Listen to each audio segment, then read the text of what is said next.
saya akan menceritakan kisah Masyito dan Asyah istri Fir'aun.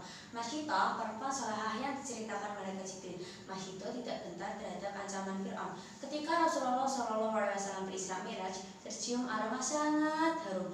Penasaran, Nabi bertanya kepada malaikat Jibril, "Harum apakah itu, wahai Jibril?" Malaikat Jibril pun menjawab, "Itu adalah aroma wangi dari kuburan seorang wanita salehah yang bernama Siti Masyito dan anak-anaknya." Kisah perempuan salehah yang memegang teguh kebenaran dan keimanan kepada Allah SWT ini diriwayatkan dalam hadis Ibnu Abbas. Siapa Siti Masyito, perempuan salehah yang dimaksud malaikat Jibril?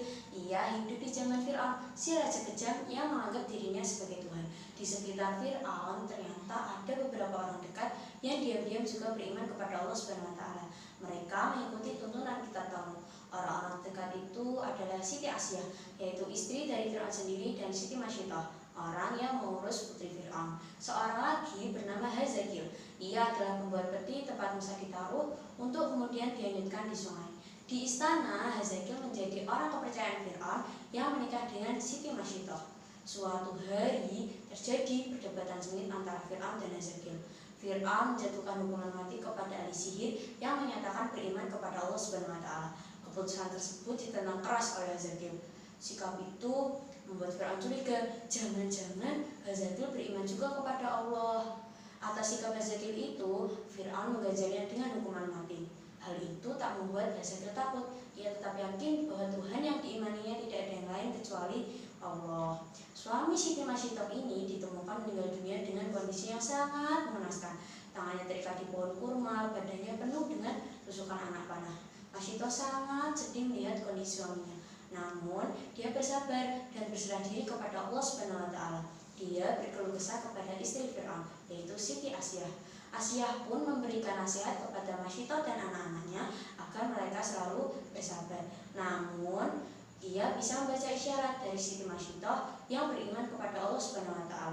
Di akhir nasihatnya, Asyah mengatakan bahwa selama ini dia juga beriman kepada Allah, tapi menyembunyikan di hadapan suaminya. Rahasia terungkap. Sepeninggal suaminya, seperti biasa, Masyito menjalankan tugasnya sebagai perias putri Fir'aun. Ada kisah sepele, namun berdampak sangat besar. Hanya karena sisir yang terjatuh, akhirnya terungkaplah jati diri Masyito.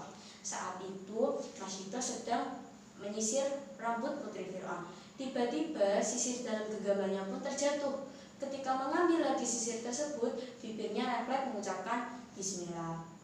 Ucapan itu membuat anak Fir'aun terkejut. "Apakah ucapan yang kau maksud adalah bapakku?" Dengan jujur, Masyito mengatakan bahwa ucapan yang ia maksud adalah Tuhan yang sesungguhnya, yaitu Allah, bukan ditujukan untuk Fir'aun.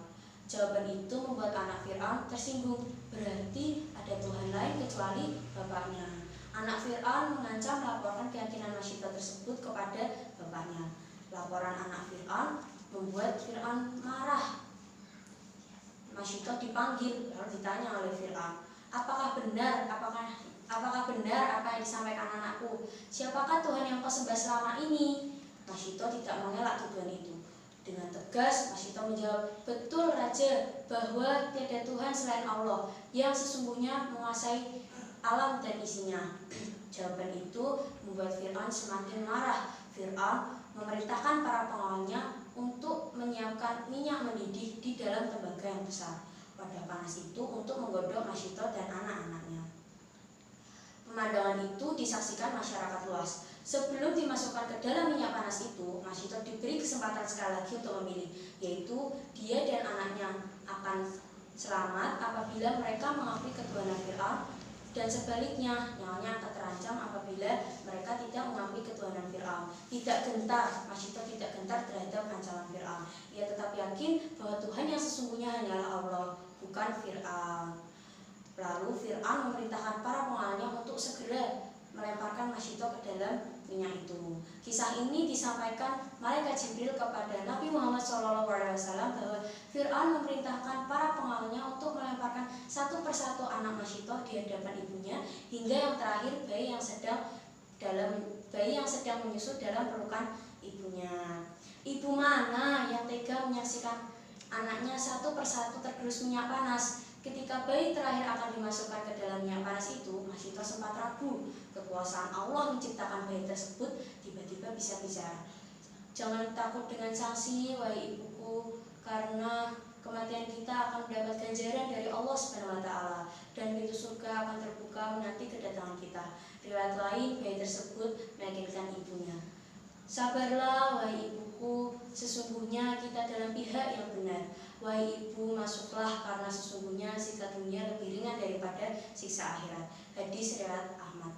Dengan yakin dan ikhlas, Masyitoh membaca Bismillahi tawakkaltu 'alallah wallahu akbar. Lalu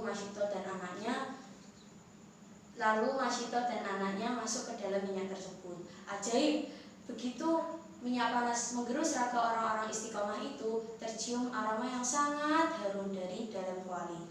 Hikmah yang dapat kita ambil dari cerita itu yaitu beriman kepada Allah merupakan karunia yang sangat indah. Harusnya kita bersyukur masih diberi kebebasan untuk beriman kepada Allah tanpa ada paksaan atau diskriminasi dari pihak manapun. Sekian cerita dari saya. Alhamdulillah, jazakumullahu khairan. Wassalamualaikum warahmatullahi wabarakatuh.